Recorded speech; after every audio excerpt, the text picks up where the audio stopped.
go and bring in NBC 10 Boston and my At Issue co-host, Sue O'Connell now. Sue, you made a prediction that Harris was going to win this race. A lot of pundits on a lot of television screens made that same prediction. Yep. You had reasons for why you thought the night was going to go her way. In the review of it, what is it you got wrong? So the most important thing I got wrong was that I based my entire calculation and my evaluation on what I thought was Trump's ceiling, meaning I and others didn't think that he would be able to grow his base in the general election.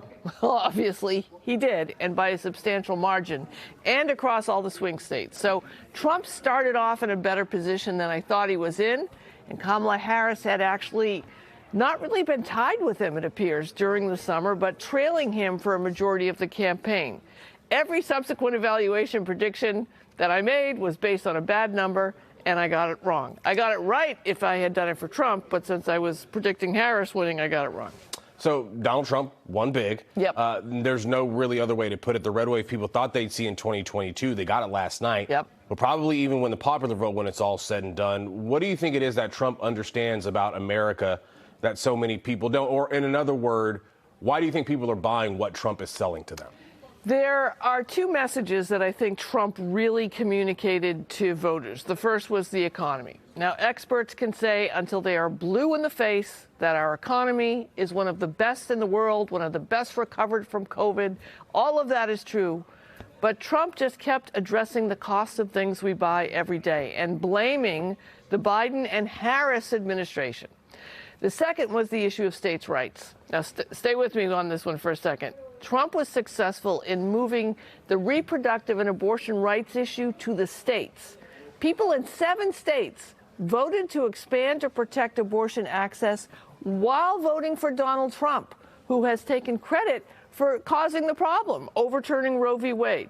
So Trump understood that Americans care most about their daily household costs. They don't care about other people when it comes to some things, and they trust their state government to deal with those troublesome federal issues. All right, the autopsy has started on the other side. Democrats likely going to be licking their wounds for some time over this, but Biden, Harris, and the whole administration is going to be gone.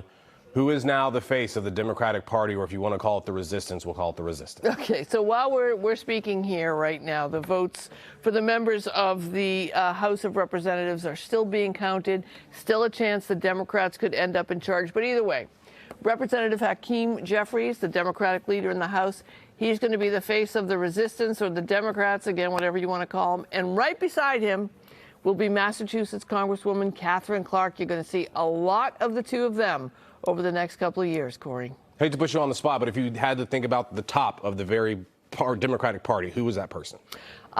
Boy, that's a tough question right now. I'm going to guess Gavin Newsom. All right. How's that? First. Thank you very much, Sue. You're We welcome. appreciate it. Don't forget, you can join me, Sue, and Matt Pritchard every Sunday morning at 11:30 on At Issue. It's right after Meet the Press here on NBC 10 Boston. Of course, we're going to have a lot to talk about this weekend with this historic election now behind us.